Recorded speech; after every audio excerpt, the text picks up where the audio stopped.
આ તરફ વરસાદને લઈ ભરૂચના અંકલેશ્વર નજીક લાંબો ટ્રાફિક જામ સર્જાયો છે। સુરત જતા માર્ગ પર 5 કિલોમીટર લાંબો ટ્રાફિક જામ છે।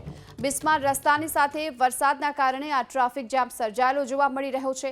આ દ્રશ્યો છે ભરૂચના અંકલેશ્વર નજીકના કે જ્યાં આ ટ્રાફિક જામ જોવા મળી રહ્યો છે અને 5 કિલોમીટર લાંબો આ ટ્રાફિક જામ છે। વાહનોના થપ્પે થપ્પા લાગેલા જોવા મળી રહ્યા છે।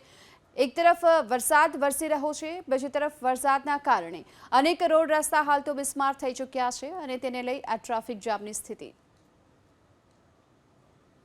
તો સુરત જતા માર્ગો પર આ 5 કિલોમીટર લાંબો ટ્રાફિક જામ જોવા મળી રહ્યો છે।